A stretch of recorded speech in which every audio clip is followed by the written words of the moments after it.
Okay, guys, we're going to be reviewing our subject pronouns.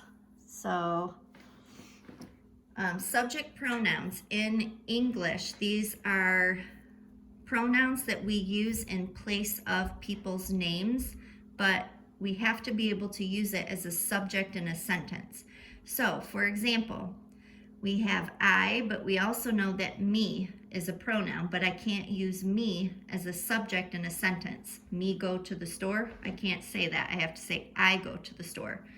So in English, these are our subject pronouns. We have I, you, he, she, we, y'all or you guys, they, and then remember, we also use it, but I'll come back to it in a second. So what you're seeing right here, this is called a verb conjugation chart, and we use this to conjugate verbs. It's super important that you guys know that this box belongs to yo or I. So you have to remember which boxes these subject pronouns go in because it's important. This side of the chart, everything is singular, meaning there's one person involved. Everything on this side of the chart is plural, meaning there's more than one person involved. Then you have rows. So you have your first person, second person, third person. What that means, first person, that is when you're talking about yourself. So I or we, but I'm including myself in that. Second person is when you're talking directly to somebody. So you're saying you or you guys. So we have you guys, but also you and y'all down here. Just because they're in a different box, they're still second person pronouns. And then third person pronouns is when you're talking about somebody. So he, she, they. So our first person pronouns, we have I and we.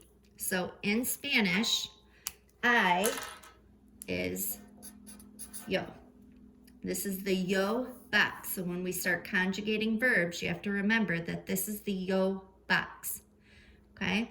We is our first person plural pronoun.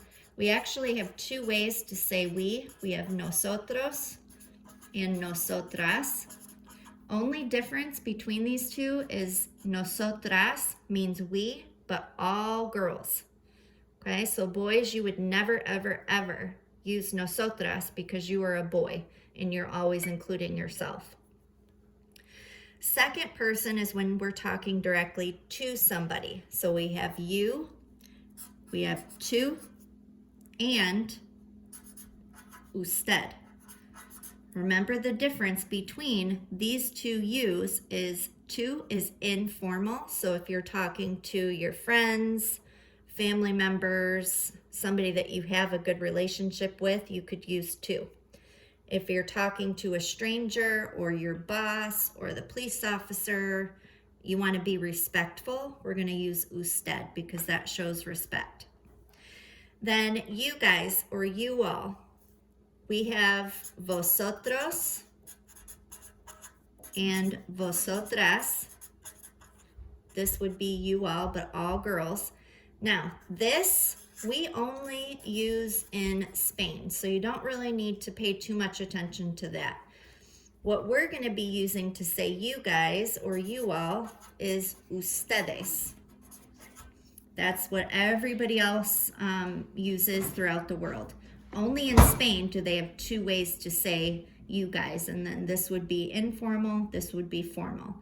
But we are only going to be using ustedes, and it has nothing to do with formal or informal. That's just how you say you guys. Next is our third person. So if we're going to talk about somebody, he is él, pero con acento. Because remember, él without an accent mark means the. So the accent mark is very, very important. That makes it mean he. She is ella, not ella, ella. Remember the double L has a Y sound. Then they, we have ellos and ellas. Ellas is they, all female. Okay? Ellos would be they, group of guys, or a mixed group. The ones with the asterisks means that it's all females. Now, it. I can say it is raining outside. It is the subject in that sentence.